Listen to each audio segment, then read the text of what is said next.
Just when fans in Vancouver and Toronto are gearing up for one of the biggest sports moments this country has ever hosted, Ottawa's own sports minister drops a wet blanket on the party. Adam Van Koeverden made this comment about our stadiums earlier today. Take a listen. The best way to enjoy the World Cup next year is probably going to be in a public area because Canada's stadiums are actually very small. We need a large format stadium. Most college and university cities in the United States have a bigger college stadium than the biggest stadium in Canada. So the best part about hosting FIFA isn't necessarily being in the stadium, it's the vibe. It's going to be an amazing vibe in Canada. That's Adam Van Koeverden saying our stadiums are too small, and the best way to enjoy the World Cup might not even be inside BC Place or a BMO Field in Toronto, but instead community watch parties and fan zones. It's a strange message to be sending out months before kickoff. Joining me now to talk about the issue is Rob Fai, CKNW host and longtime sportscaster. Rob, good afternoon. Good afternoon to you. Well, what do you think about this? When you hear a federal sports minister telling people the best experience won't be inside the stadium, what's your immediate reaction? I kept reading over, trying to think if there was a second part to this statement, because to me, I thought to myself, why on earth at this point would you, as the Minister of Sport or the Secretary of whatever you want to call it, he's coming out, as like you said, with a wet blanket. But to me, who wants a 100,000-seat stadium? What are we going to utilize that for from the 6 games after FIFA? It makes no sense. I mean, the one thing that I've learned, Jas, is this is going to happen. It's going to be over budget, but we've committed to it. So let's put on a show, try to create a legacy, and recoup some of that debt. Yeah, no, I think you're absolutely right. And I think it's a bit odd to compare us to college towns in the United States, number one, or even to other stadiums that were made in Russia or Qatar even. I mean, those are either run by literally royalty, countries run by royalty, or in the case of Russia, run by Vladimir Putin. I mean, they want to put money behind that kind of stuff. They can because it's a totalitarian regime. That's what we do in democracies. Well, we also don't have a pro sports team in Canada that can rival any of the teams in the SEC, which is one of college football's biggest conferences. So to go out there and put something so outlandish it's asinine. But then to attach it to something that's coming our way in just a couple of months' time and say, well, you're going to probably just enjoy watching it outside. It just makes no sense. And find a taxpayer in this country that thinks it'd be good to help subsidize a 90,000-seat stadium just because. I mean, it just has no merit to it. And like I said, it couldn't have come at a worse time. Such a defusing moment as we're trying to ramp this thing up. Yeah, and I guess here in Canada, all of it is generally, whenever we build these stadiums, it's public dollars, and BC Place was built right before Expo, and we've had a major spend on BC Place right before the 2010 Olympics, about $600 million, I believe, at that time, or just around that number. And then, of course, more we're spending now before 2010. But we don't generally use private dollars to build any of this stuff. Yeah, and one of the things that surprises me is this is coming from the feds. And the feds, we've knocked on their door time and time again to try and get more assistance for this, to try and get more funding, to make sure that we don't, as taxpayers here in this province, have to eat a lot of the bullet that's coming right at us. So it struck me today as one of those things that I don't know if it was an off-the-cuff comment or if it was a well-thought-out exercise, but to me at this point, if I'm a taxpayer in this province, I'm just going to embrace this. I know there's a bill at the other side of this, but let's try and hope that this helps with youth soccer and builds our programs. We've got a team that's, a couple of days away from fighting for an MLS championship, and now all of a sudden we have the Secretary of State for Sport saying that this is not to be. It just, as I've said all throughout this phone call, it's just terrible timing. Yeah. Speaking of the Whitecaps, Rogers Arena, obviously built by Arthur Griffiths and his family before they sold the Canucks. There was a time when I think it was the Whitecaps in the late 90s wanted to build their own stadium off the foot of First Avenue on the harbor there, and that got nixed due to traffic issues and whatever it may be, but it was private sector dollars. If we were to build a soccer stadium today, it would actually be not bigger, but smaller, wouldn't it? It would be. Location, location, location is what they say in real estate. But, I remember when the Whitecaps tried to go in there, and I think they went into the city a little heavy-handed. They were riding the wave of all of a sudden being with the MLS, and they had a little money behind them. Mm-hmm. And I would have thought, as a guy that was working at the time with the Vancouver Canadians, if they would have gone joint forces with maybe a secondary team in this city and said that we're going to make this a multi-purpose stadium that's going to be soccer, it's going to be, for example, baseball, and we'll take on the concerts as well, I think they would have had a better shot. But, I mean, it was like trying to force-feed somebody at 2 o'clock at the Roxy, and it just got fended off by the city. It was just completely bungled the way that they appropriated it and just came down Broadway saying, this is what we're doing. And the city said, no, you got to finesse the city. You got to work the province. And that was a missed opportunity. But I think this time around, if they thought it out a little bit better, they could still get it done. Yeah.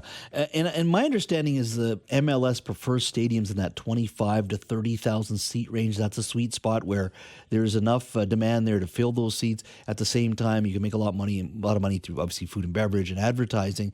But it creates a bit of a demand because those seats generally will be full. Well, one of the things that the MLS has done really well, and especially on the West Coast here, if you go San Diego, Los Angeles, right up towards us here, and you think of Seattle and what they've done, and Portland and what they've done, is they are all about the ambiance and the atmosphere, because they're trying to sell this globally, that the MLS isn't just a little brother league, that this is actually something that one day is going to be something. And you see the optics of what the MLS has been able to do, even in the last 5 years. And you're right, Jas, that sweet spot of 25 to 28,000 would be great.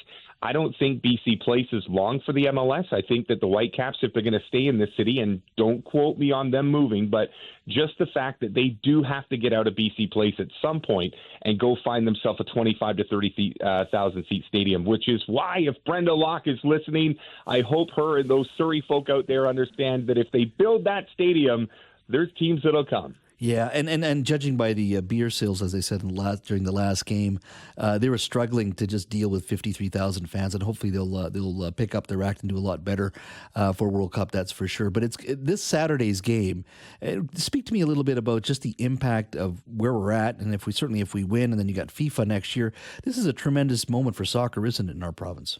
It's a huge moment, and I equivocated actually to Toronto and the Blue Jays right now. Like, we know that in Canada, Jas, hockey's king, but every once in a while, one of these other sports has a groundswell moment. I was in Toronto for 92 and 93. Heck, I was at Game 7 this year, and I know what it does to a community. I think if the Whitecaps can somehow fandangle the MLS out of Miami and win a championship here, that this is one of those moments where you look back and say, this could be one of the greatest sports moments in this city's history. And the ripple effect, what that does to the college programs, the youth programs, and even the Whitecaps and their marketability in this city in the shadows of the Canucks. This is a golden opportunity for them to really, really solidify themselves as one of the biggest sports brands in this country. Well, it's going to be very interesting watching on Saturday, that's for sure. Rob, as always, thank you so much, my friend. Anytime. All right. That is Rob Fai, CKNW host and longtime sportscaster. We were talking about Adam Van Koeverden, Canada's Secretary of State for Sports, speaking to reporters in Parliament Hill, saying Canada doesn't have a big enough stadium. So he was comparing us to college towns in the U.S., and some of those stadiums are like 90,000 seats. And, you can't really compare us to Qatar or Russia. Those are totalitarian regimes, and they can put dollars wherever they want. And there's lots of oil revenue coming for them as well.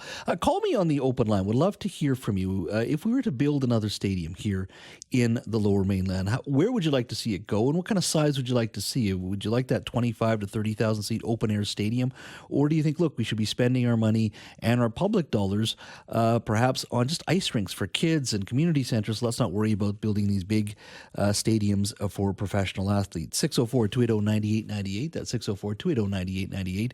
Star 9898 on your cell phone. Your call's next. All right, welcome back to the show. We're just talking about Federal Sport Minister Adam Van Koeverden saying that our stadiums are not big enough in this country. Rob Fai made a very good argument that that's okay. We don't need 90,000 seat stadiums. But I would love to ask you, if we were to build another stadium here in BC, particularly in Metro Vancouver, how big should it be? Certainly the Whitecaps have been talking about potentially building one paid for by private dollars. But I'd love to get your thoughts. And should the public be involved? And a lot of folks have said, cities like Surrey shouldn't worry about that stuff. Build the rec centers, build the ice rinks for the kids, and some team wants to build a stadium, let them build it. 604-280-9898. Let's go to Luke in Surrey. Hi, Luke. Hey, Joe. How's it going? I'm I was just doing all talking to your producer there, and I was saying No, we shouldn't be building these stadiums. We don't have the population that America has, so they're able to do it because they can fill those stadiums. We can't. But the salient point that I was saying to him was, we don't have any money. So why are we saying, sure, it'll be $100 million to build a stadium? Because sure, that's going to be $200 million, let's say, because nothing's built on budget ever anymore. And to me, it's sort of like a family saying, well, we can't afford to go on vacation. It'll be a fun experience, but we're going to be broke afterwards for the next 15 years. We don't have any money. Stop building is my opinion. So I'll leave it to you to talk. Yeah, Luke, thanks for your call. I think that's, an important comments you made there. I think it's partially cultural, too. We love our sports. If you look at high school stadiums in the United States, football stadiums, my God. I mean, there's a culture there that really loves sport. America's built around it, especially when you look at high school football and all that sports, all the sports, professional leagues as well. So that's part of it as well. And I agree with you that if you're not going to build it yourself, don't expect taxpayers to. Although I would add one thing with BC Place. It has added to the culture of this province since Expo 86 to now. Think of all the concerts, all the trade shows, to sporting events. All of that has added to a value to our city. So in the case of our city, I think it's been a net positive. Yes, it's cost us money, but we've basically been refurbishing this thing over the many years, so it's done well. But do we need a 90,000 seat stadium? No, I don't think so. We don't have the population base. I would agree with you. Let's go to Nancy in Coquitlam. Hi, Nancy. Hi, Jas. I was just going to say, no, if the Whitecaps want to build a stadium, they can fund it themselves. If we're going to spend money on facilities, I work in the youth sports sector.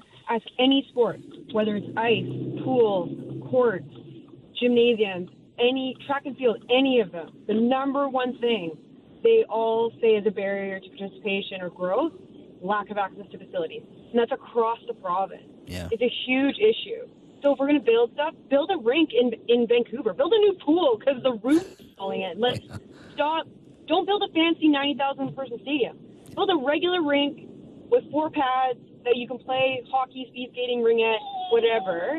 Because the kids want to play, but there's not enough facility. Yeah, it's just a fact. I think you're absolutely right. That's my 2 cents. Yeah, I hear the future athletes behind you there, so that's great. But you're absolutely right. In Vancouver, it's actually worse. With our land prices, try to build a hockey rink or find the right location, right? It's very difficult, and it's a huge challenge. It's a barrier for a lot of families now, just in regards to getting access. Look at just swim lessons. Langley, I think we had the mayor of Langley on saying, look, we open up swim lessons. The first 7 days, only Langley residents can apply and sign up. After that, we'll take in folks, and they're getting calls from Coquitlam, a neighboring Surrey, and other places because everybody is fighting for simple little things like swim lessons for kids. So you're absolutely right. I think we got to remind ourselves, what is our priority? Now, in this case, Whitecaps say they will pay for it themselves if they just want to make sure they have access to the land by the PNE. So that's part of the issue. But you're right. I don't think we need to be building stadiums, even in the case of Surrey. Do you need another stadium? Do you need a stadium in Surrey to say you're competing with Vancouver? I don't think you do. Build more rinks. Let's go to Ryan in Coquitlam. Hi, Ryan. Yeah, hi, Jas. I've listened to your show since you started. I want to echo your previous caller. I live in Coquitlam. I drive down home from work, as I just did, from down North Road every day. I can't see the sky for all the towers, and the 3 parks and the 2 lakes we have are always packed. Mundy Park has got a playground that I guarantee you, even in this rain, is going to be packed right now. We don't need more stadiums. We need more rec facilities, 100%. Yeah, Ryan, thank you so much. Another fast-growing part of the Tri-Cities portion of our city. I mean, 75% of us live in the suburbs in this city, right? We always talk about Vancouver, and that's where the families are, that's where the growth is, and that's where the priority in regards to more rec centers, more arenas, more parks. And it's not just kids. It's just space for all of us. It's for seniors to go for a walk, whatever it may be. We just need more of that, and I hope many of our city councillors are paying attention.